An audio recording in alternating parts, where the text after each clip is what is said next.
However, as big of a miss as that was, the biggest missed call of the game was the one that was made, aka the decision from Nick Sirianni to go for it on 4th and 6 at the Green Bay 35.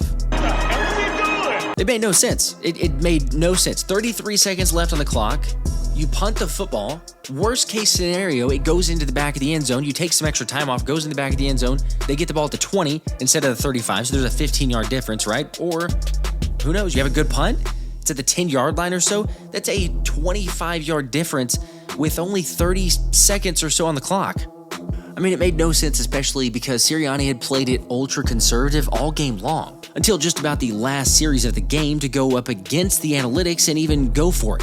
Of course, while Sirianni defended his actions in the press conference afterward, there's now been another report suggesting it was Jalen and AJ who decided to take the deep shot. I have been told by multiple reliable sources that AJ and Jalen went rogue. You square this up, though, because there's been a couple players who have indicated that that it was a Jalen and AJ communication that led to that. I knew exactly what the play was that we were calling, and that was run in that moment. So they didn't check? I knew exactly what the play was in that moment, what we called, and what was and what the greater issue is why in the first 59 minutes was AJ never targeted beyond.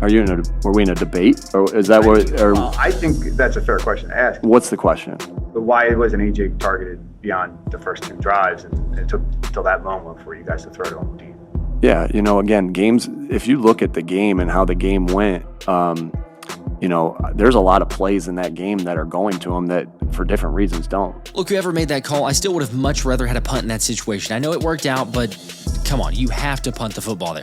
Ultimately, you're right though, it didn't matter, but I suppose the silver lining is that if Jalen and AJ decided to go deep, then at least that means they're on the same page. Which honestly, I think I'd take as a bigger win because being there in person, being able to see more plays down the field that the TV broadcast does not show, I made it a specific point to watch AJ and Jalen to see the connection. Was he looking his way? Is there any disconnect there? And not gonna lie, but I wouldn't say it was the most promising for Monday night. Of course, some of it was play calling, yet there were other times that Jalen just blatantly missed AJ or didn't even look his way. By the way, making this clear now, not trying to start any drama. People are going to, you're making this up, or AJ and Jalen.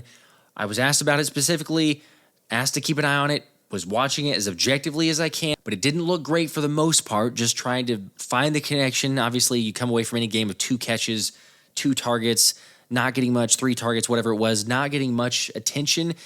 Not the best signs, but maybe, again, if they went rogue or whatever you want to call it, they made their own play, they said, hey, we're on the same page here. It's a small win, kind of,